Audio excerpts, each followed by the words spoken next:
Frozen was and sometimes is still stuck in my head.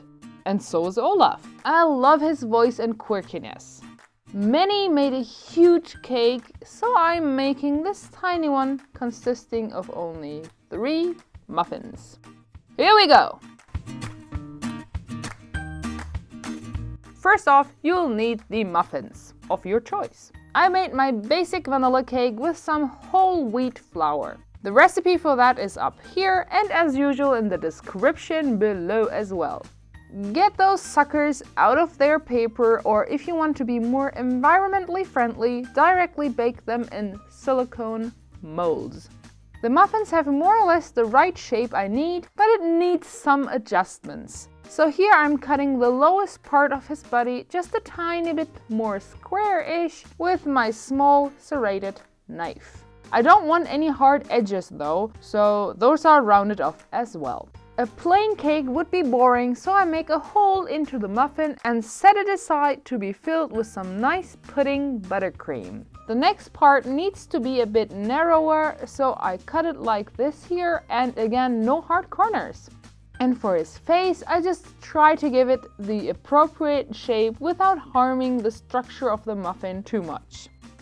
Now I fill up the lowest part of the muffin with my buttercream. You can watch how I made that up here, and of course the recipe is in the description below as well. Once I've filled that, all of these suckers get crumb coated and off into the fridge for a bit. And then obviously all these 3 tiny cakes get coated in white fondant. I thought working with smaller cakes would be easier, but I must say it is actually quite flimsy. When I'm done with that, I need to add the part of his head where his eyes are going to be. Once I'm happy with the shape, I first wet it a tiny bit and then carefully smooth it onto the head muffin part. You can use your hands or some kind of tool to get it to blend together. And finally, I realized that I should have had a darker background when working with a white cake. Sorry for that. Now I have 2 tiny balls of black fondant for his eyes, which I put on to his headpiece. Sometimes the fondant sticks quite well together, but sometimes you got to wet it a teensy bit. Especially for his eyebrows, I didn't want to risk it, so here goes some water and the thin stripes for that cute look of his. Then I line out where more or less his mouth is going to be. When I'm happy with the layout, I place a thin strip of white gray for the cavity of the mouth. I'm using a leftover from another project, but you can easily make your own with a tiny bit of black and lots of white. I smooth that on and add his 1 tooth and try to keep it kind of rounded yet squarish. And then he gets his upper jaw, which I smooth on as well. Before stacking him up, I prepare the carrot for his nose. I broke up a toothpick and push it into the fondant and put it aside for now. To stack him up, I use a white straw, which I measured to be just a bit smaller than our dear Olaf here. Cut it to size and then carefully slide all the parts together. The center of gravity isn't really supporting this structure, but for my purpose, having an Olaf that leans onto something was just right. Then I can stick his nose between his eyes and give some finishing touches with my tool here. You know, to make it look more like a carrot.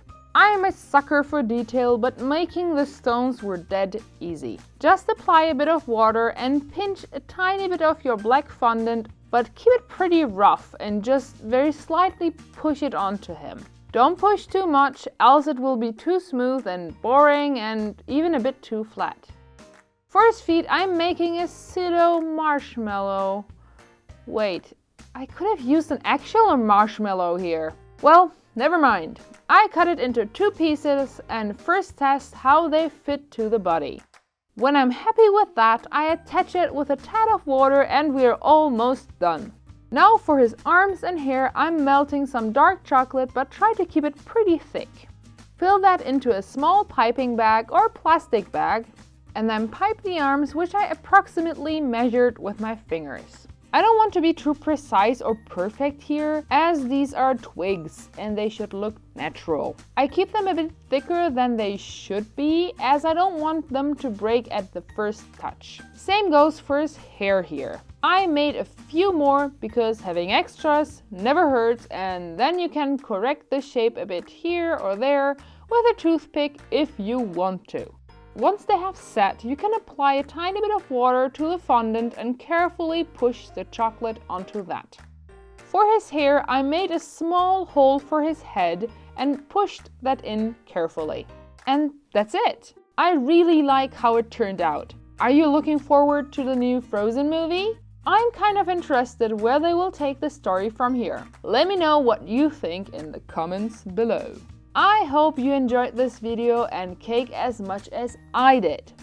Drop a like to support us and subscribe if you don't want to miss our weekly videos. Thank you for watching till the end and see you next Friday!